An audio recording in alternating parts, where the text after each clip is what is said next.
ನಮಸ್ಕಾರ ಸ್ನೇಹಿತರೆ, ಕ್ಯೂರಿಯಸ್ ವಾಹಿನಿಗೆ ನಿಮಗೆ ಸ್ವಾಗತ. ರಾಜ್ಯದಲ್ಲಿ ಇದೀಗ ಕೆಲವು ವಿಚಾರಗಳು ಹೆಚ್ಚು ಚರ್ಚೆಗೆ ಗ್ರಾಸವಾಗಿದೆ. ಈ ಪೈಕಿ ಪಠ್ಯದಲ್ಲಿ ಭಗವದ್ಗೀತೆ ಅಳವಡಿಕೆ ವಿಚಾರವು ಪ್ರಮುಖವಾಗಿದೆ.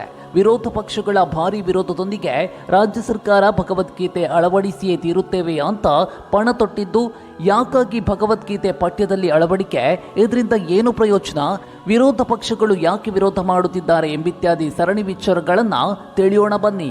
ಸಂಚಿಕೆಯನ್ನ ಆರಂಭ ಮಾಡೋದಕ್ಕೂ ಮುನ್ನ ನೀವಿನ್ನೂ ಕೂಡ ನಮ್ಮ ಚಾನಲ್ಗೆ ಸಬ್ಸ್ಕ್ರೈಬ್ ಮಾಡಿಲ್ಲ ಅಂದ್ರೆ ದಯವಿಟ್ಟು ಸಬ್ಸ್ಕ್ರೈಬ್ ಮಾಡಿ, ಹಾಗೆ ಪಕ್ಕದಲ್ಲಿರುವಂತಹ ಬೆಲ್ ಬಟನ್ ಅನ್ನ ತಪ್ಪದೇ ಒತ್ತಿ. ಸ್ನೇಹಿತರೆ, ರಾಜ್ಯದಲ್ಲಿ ಭಾರಿ ಚರ್ಚೆಯಲ್ಲಿರುವ ನೈತಿಕ ಶಿಕ್ಷಣ ಅಳವಡಿಕೆ ಪ್ರಸಕ್ತ ವರ್ಷದಿಂದಲೇ ನಡೆಯಲಿದ್ದು, ರಾಜ್ಯ ಸರ್ಕಾರ ಭಾರಿ ಸಿದ್ಧತೆಯನ್ನು ಆರಂಭಿಸಿದೆ. ಈ ನೈತಿಕ ಶಿಕ್ಷಣದಲ್ಲಿ ಯಾವುದೆಲ್ಲ ಅಂಶಗಳು ಒಳಗೊಂಡಿರಬೇಕು ಎಂದು ತೀರ್ಮಾನಿಸಲು ರಾಜ್ಯ ಸರ್ಕಾರ ತಜ್ಞರ ಸಮಿತಿಯೊಂದನ್ನು 1 ವಾರದೊಳಗೆ ರಚಿಸಲಿದೆ ಅಂತ ಸರ್ಕಾರಿ ಮೂಲಗಳು ಹೇಳಿವೆ. ಭಗವದ್ಗೀತೆಯನ್ನು ಪಠ್ಯದಲ್ಲಿ ಅಳವಡಿಸಬೇಕು ಅಥವಾ ಶಾಲೆಯಲ್ಲಿ ಕಲಿಸಬೇಕು ಎಂಬ ವಿಷಯಕ್ಕೆ ಭಾರಿ ವಿರೋಧ ವ್ಯಕ್ತಪಡಿಸಿದ್ದವು. ಆದರೆ ಇದೀಗ ರಾಜ್ಯ ಸರ್ಕಾರ ವಿರೋಧ ಪಕ್ಷಗಳಿಗೆ ಡೋಂಟ್ ಕೇರ್ ಎಂದಿದೆ. ನೈತಿಕ ಶಿಕ್ಷಣದಲ್ಲಿ ಭಗವದ್ಗೀತೆ, ಪಂಚತಂತ್ರ, ಉಪನಿಷತ್, ರಾಮಾಯಣ ಸಹಿತ ಹಲವು ಪೌರಾಣಿಕ ಕಥಾಭಾಗಗಳನ್ನು ಬೋಧಿಸಲಿದೆ. ನೈತಿಕ ಶಿಕ್ಷಣದ ಅಳವಡಿಕೆ ಅನ್ವಯ ಯಾವ ತರಗತಿಗೆ ಯಾವ ಪಾಠ ಎಂದು ತಜ್ಞರ ಸಮಿತಿ ನಿರ್ಧರಿಸಲಿದೆ.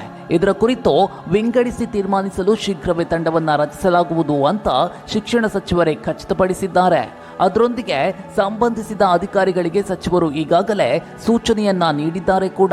ಆರಂಭದಲ್ಲಿ ಕೇವಲ ಭಗವದ್ಗೀತೆ ಮಾತ್ರ ಅಳವಡಿಸುವಂತಹ ಕುರಿತು ಚಿಂತನೆ ನಡೆದಿದ್ದವು.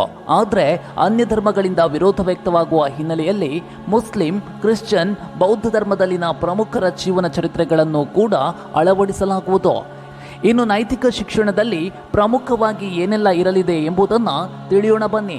ನೈತಿಕ ಶಿಕ್ಷಣದಲ್ಲಿ ಭಗವದ್ಗೀತೆಯ ಪ್ರಮುಖ ಅಂಶಗಳು ಪಂಚತಂತ್ರದ ಕಥೆ, ಡಾಕ್ಟರ್ APJ ಅಬ್ದುಲ್ ಕಲಾಂ ಜೀವನ ಚರಿತ್ರೆ, ಹರಿಶ್ಚಂದ್ರ ಸಾಹಸಗಾಥೆ, ಹೀಗೆ ಸುಮಾರು ಮೌಲ್ಯಯುತವಾದಂತಹ ಕಥೆಗಳನ್ನು ಅಳವಡಿಸಲಾಗುವುದು ಅಂತ ಶಿಕ್ಷಣ ಸಚಿವ BC ನಾಗೇಶ್ ಖಚಿತಪಡಿಸಿದ್ದಾರೆ.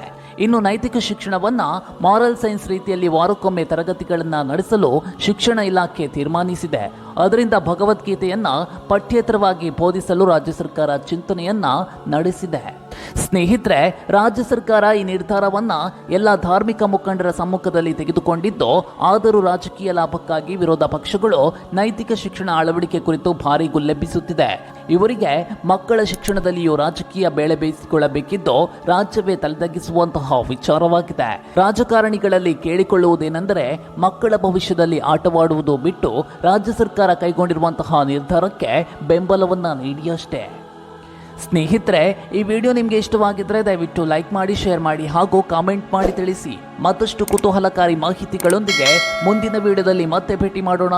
ಅಲ್ಲಿವರೆಗೂ ಜೈ ಹಿಂದ್, ಜೈ ಕರ್ನಾಟಕ.